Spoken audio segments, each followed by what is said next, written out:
Hello friend, आप सबका स्वागत है हमारे यूट्यूब चैनल पे। पिछले एपिसोड में हम लोगों ने देखा था कि किंग यू थोड़ी बहुत खुश हो जाते हैं क्योंकि उसका फ्रीजिंग आइस का प्रॉब्लम सॉल्व किया था। जियोचे कहता है मैं तुम्हारी 3 गुना कल्टीवेशन स्पीड बढ़ा सकता हूँ। वह सुन के वह शॉक होती है। अब आगे किंग यू अपनी पीठ खोलती है और पलंग पे बैठ जाती है। जियोचे उसके पीछे आ जाता है और अपने निडल से उसका ट्रीटमेंट करना चालू करता है। किंग यू शर्माते हुए कहती है, तुम जल्दी करो, मुझे बहुत ही शर्म आ रही है। तुम्हें नहीं करना होगा तो तुरंत निकल जाओ। उसकी बातें सुन के जियोचे सोचता है, मेरी बीवी किस तरह की है? वह मुझे क्या बदमाश समझती है जो कि लड़कियों को ताड़ते बैठता है।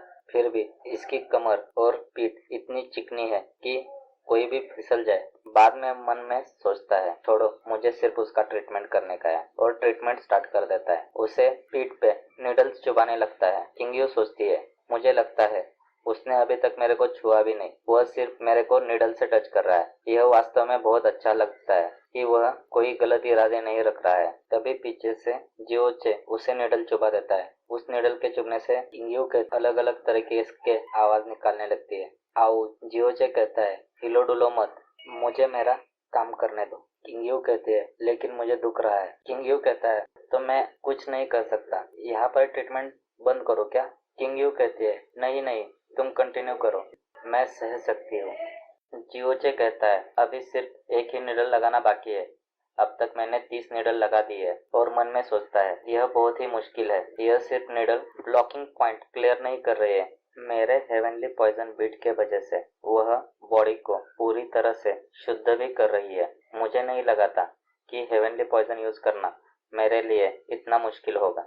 यह करते करते जियोचे थक जाता है और कहता है, बस अभी मैं और नहीं कर सकता, लेकिन मुझे करना पड़ेगा, मुझे इसे पूरी तरह से ठीक करना ही पड़ेगा। और वह उसका ट्रीटमेंट खत्म कर देता है। खत्म करने के बाद उसकी हालत पतली हो गई होती है। ऐसा करते हुए उसे 2 घंटे बीत जाते हैं और किंग यू से कहता है, देखा, मैंने कहा था मैं तुम्हें पूरी तरह से ठीक कर सकता हूँ, मैंने कर दिखाया। किंग यू सोचती है, मेरी मिस्टिक कल्टीवेशन पावर बहुत ही आसानी से दौड़ रही है और मैं उसे कंडेंस भी आसानी से कर सकती हूँ। इसने बिल्कुल भी कर दिया, मुझे लगा नहीं था कि यह कर सकता है। यह बात मेरे मास्टर को पता चली तो उन्हें बिल्कुल भी भरोसा नहीं होगा कि मेरी कल्टीवेशन स्पीड 3 गुना से बढ़ी है। और कहने लगती है जियोचे से, मुझे नहीं लगा था कि तुम इतना प्रतिभाशाली व्यक्ति होगे, लेकिन तुम्हें मुझे ठीक करने के लिए बहुत ही मेहनत करनी पड़ी और तुमने अपनी जान भी जोखिम में डाली। तुमने ऐसा क्यों किया? जियोचे कहता है, इसके 3 कारण हैं। हर लोग मुझे नीचा देखते थे, लेकिन आपने ऐसा नहीं किया। आप मेरी आत्मरक्षा करने के लिए यहाँ पे रुके। मुझे पता है आप 1 महीने में जाने वाले थे, फिर भी आपने मेरे को हर तरह से मदद करने की कोशिश की। और एक बात, कल रात को आपने मेरे लिए कालीन लाई जब मैं पेड़ के पास सो रहा था। मैं लोगों से उसी तरह से व्यवहार करता हूँ जैसे कि वह लोग मेरे साथ व्यवहार करेंगे। दूसरा कारण, आप मेरी पत्नी है। और तीसरा कारण यह है कि मुझे आपकी पीठ देखना बहुत ही पसंद है। तभी सीन चेंज हो जाता है और हमें दिखाया जाता है कि ग्रैंडपा एक कब्र के सामने खड़े होते हैं और कह रहे होते हैं, यंगर, तुम्हें पता नहीं, बहुत कुछ हमारे क्लैन में हो रहा है। फाइनली हमारे क्लैन का एक बंदा मेन क्लैन में जा रहा है। हमारे सेट की ग्लोरी फिर से वापस आ जाएगी। मुझे पता है तुम यह देख नहीं सकते हो। और एक बात, जियोचे ने शादी कर ली है। भले ही वह तुम्हारा खुद का बेटा नहीं है, लेकिन उसने तुम्हारे खातिर जान न्यौछावर कर दी है। मैं उसे बचाने के लिए हमेशा मेरी तरफ से जो कुछ हो सकता है वह करूँगा। तभी पीछे से आवाज आ जाती है और ग्रैंडपा पीछे देख के कहते हैं, कौन है वहाँ पे? लैंग सामने आते हुए झुक के प्रणाम करता है और कहता है, 5th एल्डर, मुझे माफ करें, मुझे आपको परेशान करने की कोई इच्छा नहीं थी। तभी 5th एल्डर सामने से गायब होते हैं। वह गायब हुए देख के लैंग बहुत ही आश्चर्यचकित हो जाता है और सोचने लगता है 5th एल्डर कहाँ गए। तभी ग्रैंडपा उसके पीछे आ जाते हैं। उसके कंधे पे हाथ रखते हुए कहते हैं, तुमने कुछ सुना क्या? लैंग कहता है, नहीं, मैं अभी आया। और मन में सोचने लगता है, कितना किलिंग इंटेंट है। ग्रैंडपा अपनी पावर बढ़ाते हुए कहते हैं, तुम यहाँ पे क्यों आए हो? लैंग उनकी पावर देख के डरते हुए कहता है, 5th एल्डर, संदेशवाहक कल आने वाला है। यह बात मैं आपको बताना चाहता था, इसीलिए मैं यहाँ पे आ गया। ग्रैंडपा अपनी पावर कम करते हुए कहते हैं, ठीक है, हमारे सेक्ट का एक आदमी मेन क्लैन में जा रहा है। हमारी पूरी उम्मीदें अभी तुम्हारे ऊपर डिपेंड है। तुम ठीक से काम करना। लैंग कहता है, हाँ मैं जरूर करूंगा। आपने जो मेरे लिए किया है वह मैं कभी नहीं भूलूंगा। ग्रैंडपा वहां पर से जाने लगते हैं। किंगयू सोचने लगता है, मैं मरते मरते बचा। इतना भी आसान नहीं था। उसे पता चल जाता तो वह मुझे बिल्कुल भी नहीं छोड़ते। वह क्या कह रहे थे मुझे पता है। जियोचे जियो यांग का खुद का बेटा नहीं है। तभी सीन चेंज हो जाता है और हमें दिखाया जाता है कि जियो सेक्ट में सब लोग काम कर रहे हैं। तभी वह बूढ़ा बोलता है, जल्दी करो, यह पूरा मेंशन साफ करके लो।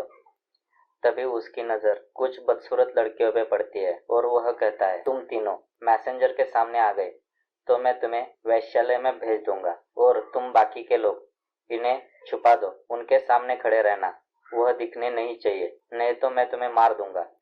यह सुन के वह लड़कियां रोने लगती है। तभी सीन चेंज हो जाता है। हमें जियोचे का कमरा दिखाई देता है। जियोचे बेड पे लेटा होता है और कहता है, कौन है बाहर? इतने सवेरे सवेरे शोर मचा रहा है।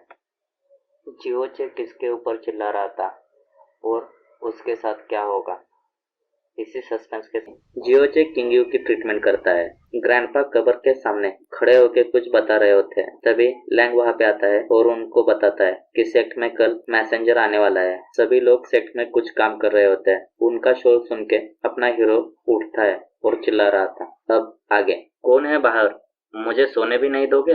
तभी उसके हाथ की तरफ नजर जाती है और कहता है, ये तो बहुत मुलायम है और ठंडा भी है, यह क्या है? तभी जियोचे उसका हाथ पकड़ती है और उसे जोरदार थप्पड़ मार देती है। बेचारा साला हमेशा मार खाता रहता है। जियोचे रोते हुए कहता है, बेबी किंगयू, हम लोग पहले से शादीशुदा है और मैंने उसे छुआ है, उसमें कुछ गलत तो नहीं है?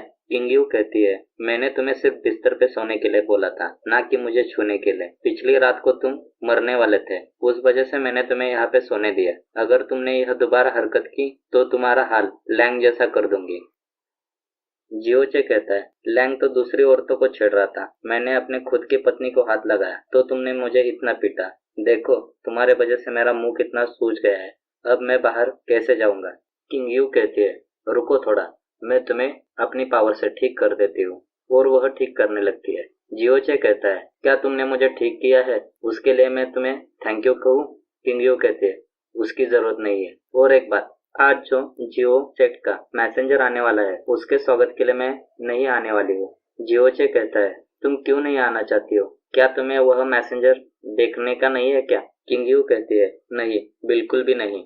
जियोचे कहता है, बाकी के लोग जो कि सेक्ट में है वो तो उसको देखने के लिए भीख मांग रहे हैं। मुझे लगता है तुम फ्रीजिंग पैलेस की स्टूडेंट कहलाने के लिए बिल्कुल लायक हो। किंगयू कहती है, मेरे मास्टर ने कहा है जो बंदा मैसेंजर के रूप में सेक्ट में आने वाला है उसका नाम यान है।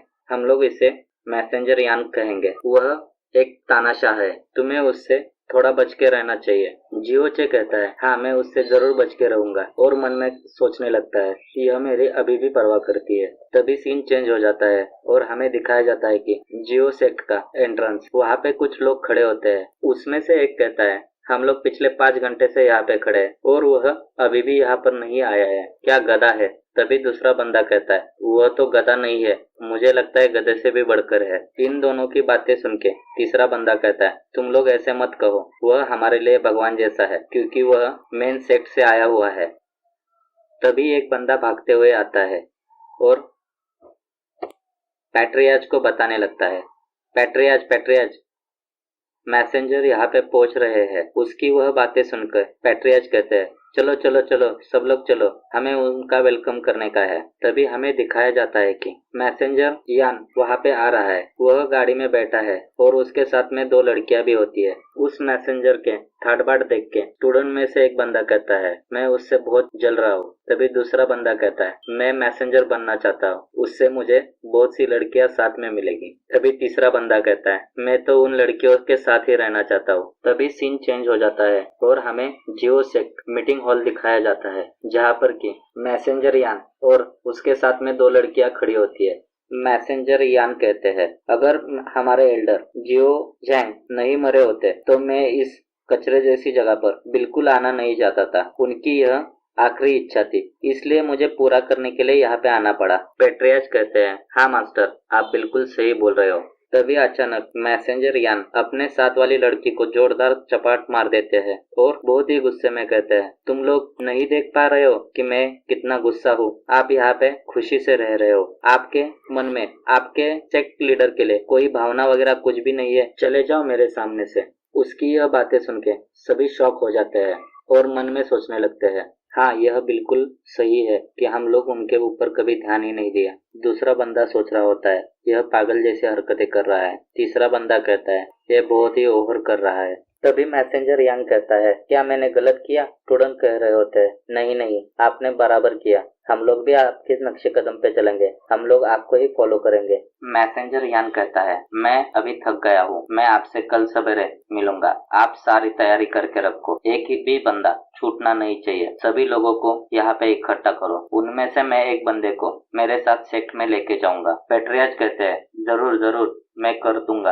आपका सभी काम। उनकी यह बातें सुन के स्टूडेंट सोचने लगते हैं, हाँ मैंने जो सुना था वह सही था। तभी दूसरा सोचता है, यह बिल्कुल सही है, मैं जब तक सेक्ट में जाऊंगा तब तक मेरी प्रशंसा हर कोई करेगा। तभी तीसरा सोचता है, शायद मुझे सेक्ट में जाने के लिए उसके जूते भी चाटने पड़े तो भी मैं चाटूंगा, लेकिन मैं सेक्ट में जरूर जाऊंगा। इन सभी की हरकतें देख के जियोचे सोचता है, यह सभी होपलेस है। मैसेंजर यान कहता है, जबकि मैं यहाँ पे आ गया हूँ तो मैं आपके लिए एक उपहार स्वरूप मिस्टिक कल्टीवेटिंग पाउडर लाया हूँ, आप इसे ले लीजिए, यह किसी भी आदमी की कल्टीवेशन स्पीड बढ़ा सकता है। पेट्रियाज गिफ्ट लेते हुए सोचते हैं, यह तो बहुमूल्य गिफ्ट है, इन लोगों ने ऐसे ही दे दिया, यह कैसे हो सकता है? शायद हमारे मेन सेक्ट के पास बहुत ही पैसा पड़ा होगा और कल्टीवेशन के लिए अच्छे रिसोर्सेस भी रहेंगे, इसीलिए इनको इस चीज का कोई मोल नहीं है। मिस्टिक कल्टीवेटर पाउडर क्या है और इससे क्या होगा? इसी सस्पेंस के साथ हमारा एपिसोड यहाँ पे खत्म हो जाता है। अगर आपको हमारा एक्सप्लेनेशन अच्छा लगे तो चैनल को लाइक करें, सब्सक्राइब करें। Thank you for watching this video.